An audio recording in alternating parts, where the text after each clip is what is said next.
Nos enfrentamos a la tercera parte de los dioses olímpicos, siendo esta la más diversa de todas. Por un lado, una Afrodita con dos nacimientos diferentes, uno que le acredita como integrante de una generación anterior a Zeus, y otro que la hace partícipe de la segunda generación, como hija del mismo dios del rayo. Así también nos encontramos con la tercera generación, aquella que se hizo presente en el periodo heroico.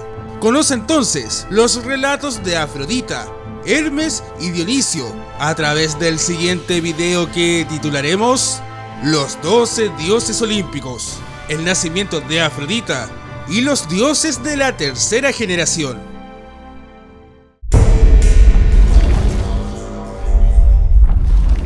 Número 11. Afrodita. Afrodita, o Venus, en la mitología romana, es la diosa que preside la atracción sexual y los placeres del amor, y también, en cierto sentido, el amor conyugal, aunque Hera solía dominar en esa área. Se le denominaba como la más bella entre las olímpicas, así como un símbolo de la fertilidad encarnada, razón por la cual a menudo se le asociaba con el culto a Hermes.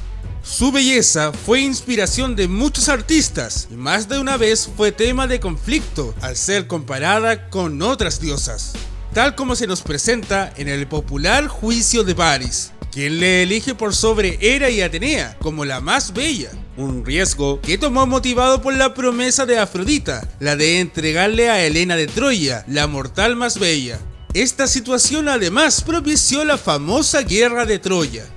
Es por ello que rara vez se podía convencer a Afrodita para que prestase a las otras diosas su ceñidor mágico, el que hacía que todos se enamorasen de su portadora, pues era celosa de su posición, ceñidor que además eclipsaba incluso al mismo Zeus, aunque muchos dicen que no tanto como para hacerlo caer en la tentación. Muchas veces se le asociaba con el agua y la humedad, y se decía que había surgido del agua en su mito teogónico más popular. Para Hesíodo, por ejemplo, surgió de la espuma que se formó alrededor de los genitales cortados de Urano, después de que fueran arrojados al mar por su hijo Crono. Esto significa que nació en un tiempo anterior a cualquier otro dios olímpico. Sin embargo, Homero ofrece una versión diferente, que la describe como la hija de Zeus y Dione, lo que la ubica como una diosa olímpica de la segunda generación junto a Hefesto, Ares, Apolo, Artemisa y Atenea. Su esencia marina le ha permitido ser ampliamente venerada como protectora de marineros al llevar calma a la mar o conducir a la victoria en las batallas navales. Así también, un atributo no muy conocido es que era venerada como una diosa armada de la guerra, especialmente en Citera y Esparta, y como Nikéforos, la portadora de victoria en Argos. A menudo se la representaba con una concha como atributo, o con un delfín, aunque posteriormente a estos símbolos se le sumarían la almeja, la paloma y los cisnes, así también flora como el manzano, el granado y las rosas. Otros epítetos de la diosa trazan su dualidad celestial y carnal, mientras Afrodita o Urania la definía como la representación de la más alta forma de amor que se dirige hacia el alma del amado. Afrodita Pandemos da origen a una diosa que se ocupa del amor vulgar o mercenario, puramente carnal en su naturaleza. A pesar del último epíteto, con la excepción de algunos exotismos locales, tales como las prostitutas del templo de Corinto, el culto público de Afrodita en Grecia era en su mayor parte eminentemente respetable. Afrodita normalmente era asistida por Eros, la personificación del deseo amoroso que cumple sus propósitos al inspirar amor tanto en dioses como en mortales. Después de presentarlo como un poder primordial cosmogónico, la teogonía cuenta más tarde que asistió a Afrodita desde el momento de su nacimiento y que la acompañó al Olimpo, donde ascendió para unirse con los otros dioses. En la literatura posterior, a menudo se le vincula de manera más estrecha al convertirlo no solo en su asistente, sino en su hijo, describiéndole como el niño implacable que ella tuvo con Ares, un encantador que utiliza las artes mágicas para arrojar a su víctima en las redes de Afrodita.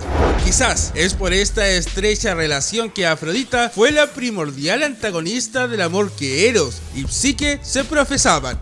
Por otro lado, se mencionaba que Afrodita tenía dos deidades menores como acompañantes, Hímero y Poto, dos personificaciones del anhelo amoroso. Hesíodo afirma que Hímero, cuyo nombre significa más o menos lo mismo que Eros, asistía a Afrodita desde su nacimiento junto con Eros, y su casa estaba en el Olimpo, cerca de la de las musas y las Cárites. Por su parte, Poto aparece en la literatura algo más tarde, pero con mucha frecuencia, aunque es un ser puramente decorativo y alegórico, por lo que no tiene ningún mito propio. Así también, las Cárites o las Tres Gracias formaban parte del séquito de Afrodita, a la que bañaban, cuidaban y ornamentaban en Pafos. A pesar de que Zeus la había dado en matrimonio a Hefesto, como forma de evitar el conflicto entre los dioses, el verdadero padre de los tres hijos que ella le dio, Fobos, Deimos y Armonía, era Ares, el dios de la guerra. Aquel que, víctima de la venganza, fue atado junto a Afrodita en el lecho nupcial por el ofendido Hefesto. Pero Ares no fue el único amante con quien Afrodita mantuvo relaciones mientras era esposa de Hefesto. Ejemplos tales como Dionisio, Hermes, Adonis, entre otros. Número 12. Hermes. Hermes o Mercurio para los romanos era un antiguo dios hijo de Zeus y la Pléyade Maya, hija esta del titán Atlas y la Oceánide Pléione. Es descrito sobre todo como un heraldo de personalidad amable y compasiva y un experto correcaminos. Con estas condiciones, era representado con el sombrero de ala ancha de fieltro que los viajeros griegos usaban para protegerse del sol en los ojos, ostentando alas en sus sandalias y el bastón del heraldo, el caduceo. En sus imágenes más tempranas provenientes del arte arcaico, Hermes aparece habitualmente con barba, aunque posteriormente llega a ser representado como un joven desnudo, no diferente de su hermanastro Apolo, aunque más joven y menos musculoso. Su función más importante es la de ser mensajero de los dioses, y de Zeus en especial. A veces simplemente se le envía para comunicar la voluntad de Zeus, en otras actúa directamente para poner en marcha la voluntad de los dioses. Así también, en este rol, tiende a actuar como protector de héroes, tales como Perseo y Heracles. Tal y como se podía esperarse de un heraldo, apenas toma la iniciativa en el curso de la acción, y no ocupa un lugar muy elevado entre los olímpicos, sino que más bien encarna la situación típica del miembro más joven de la familia que le hace recados al resto. Los heraldos mortales podían invocar su protección, como también solicitar su apoyo en las artes de la oratoria y el discurso persuasivo. Además, se le atribuía el rol de ser el dios de la traducción e interpretación de los asuntos relacionados con el extranjero. Por tanto, fue conocido con el epíteto de Hermeneus, de ahí nace el término moderno de hermenéutica. Era el dios del camino y protector de todos los que pasaban por él, ya sea por asuntos legítimos e ilegítimos. Es por esta razón que asumió el rol de ser dios patrono de los mercaderes y comerciantes, como también lo es de los timadores y ladrones, pues otorga fortuna, sea o no ganada, de forma honesta. Además, era el dios de la suerte y la fortuna. Un encuentro afortunado o el descubrimiento de un tesoro se conocían por tanto como el don de Hermes. Asimismo, estaba involucrado en la fertilidad humana, y otro de sus más antiguos emblemas era el falo, que siempre permaneció como un prominente elemento en su culto.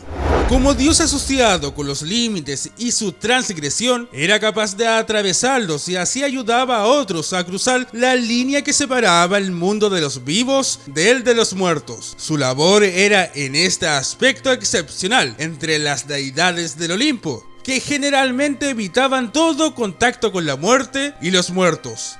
Por lo menos en la época clásica y tardía, se suponía que era una de sus más importantes labores, la que consistía en servir como el guía de almas, que llevaba las sombras de los recién muertos a su futuro hogar, en el reino sin sol. Se le conoce además como el inventor del fuego, así como la zaringa y la lira, instrumento que posteriormente intercambió con Apolo por una vara, de la que se presume que es el caduceo. En otro punto, su relación con Apolo también se extendió a la adivinación, siendo que Hermes aprendió este arte de las vírgenes llamadas trías, recomendadas por el dios del sol o del mismo Apolo. También Hermes inventó varios tipos de carreras y el deporte de la lucha, y por esto fue nombrado patrón de los atletas. Finalmente, aunque Hermes se involucró en relaciones amorosas con algunas mujeres mortales, entre las que destacan Filónide y Herse, y además se dice que fue padre de varios hijos nacidos de dichas relaciones, nunca se casó, ni está ligado con ninguna diosa del mito antiguo. Dionisio. Partamos de la idea de que Dionisio, o Baco en la mitología romana, no formó parte del panteón griego hasta que Hestia decidió atender el fuego de las casas, por lo que su adición a los dos olímpicos fue tardía. A pesar de ello, su importancia y la extensión de sus rituales no fueron para nada menor. En este sentido, los misterios dionisíacos, aquellos que según Apolodoro fueron instaurados por Orfeo, tuvieron la misma importancia que los misterios de Eleusis.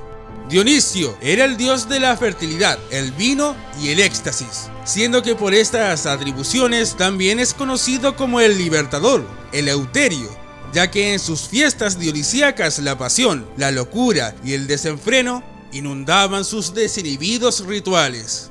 Además, gracias a estos mismos misterios, se le consideraba patrono del teatro, debido a que en ellos se celebraban representaciones sobre sus aventuras. Su ascendencia tiende a poseer dos versiones diferentes, al igual que Afrodita. En el mito más popular se le considera hijo de Zeus y la mortal Semele, quien muere quemada por la esencia divina de Zeus en un astuto plan creado por Hera. Es por esta razón que se le sitúa en una tercera generación de dioses, aquella que nació en el periodo heroico. Al contrario, existe una versión previa a su nacimiento, estipulada entre los relatos de los misterios órficos, la que lo hace hijo de Zeus y la diosa Perséfone. Sumado a lo anterior, en este primer periodo de vida, se alude que fue criado por Sileno, quien le apadrinó y le acompañó a lo largo de sus aventuras. Dentro de sus símbolos encontramos al toro, la serpiente, la higuera, la hiedra y obviamente el vino, siendo considerado el creador del líquido a través de prensar la primera parra, nacida del cuerpo transformado de un desafortunado sátiro, llamado Ámpelo.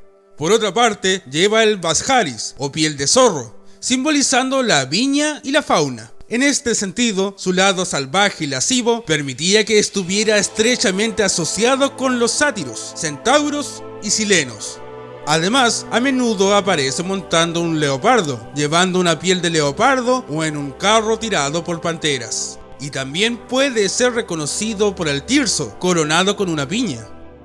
Algunos de los mitos más característicos de la madurez de Dionisio son aquellos que vivió en la romería a diferentes lugares muy lejanos de su tierra natal, en los que difundió su culto junto con el arte de cultivar la vid y fabricar el vino. En este periodo de su vida, sufre la persecución por parte de mortales, que se niegan a reconocer su divinidad o intentan suprimir sus ritos, cuando estos se introducen en sus territorios. Apenas hace falta decir que aquellos que se aventuraron a oponerse a él acabaron mal. El más famoso de estos mitos de enfrentamiento al dios y uno de los más violentos es el relato tebano de Penteo, que conforma el tema de una de las mejores obras teatrales de Eurípides, Las Bacantes. Dionisio también decidió penetrar muy adentro de Asia, atravesando los pueblos más salvajes, y extendió sus conquistas hasta la India, en una campaña cuyas armas fueron el vino y la danza. Regresó en cortejo triunfal de carro tirado por panteras, adornado con hiedras y pámpanos, y escoltado por una multitud de sátiros, ninfas y mujeres mortales. Finalmente, la conducta de Dionisio en la esfera amorosa es bastante excepcional para un dios olímpico. Tomó a una mortal, Ariadna, como su consorte, y apenas tuvo interés en otras amantes. A ella se le concedió la inmortalidad en algunos relatos, como en la Teogonía, que cuenta que Zeus la hizo inmortal en nombre de Dionisio. A la pareja se le atribuyen varios hijos, entre los que destaca Enopión, quien gobernó en Quíos. Si te gustó mi contenido, no olvides suscribirte y activar la campana. Además te dejo la siguiente lista donde descubrirás todas las mitologías griegas que hemos conocido en este canal.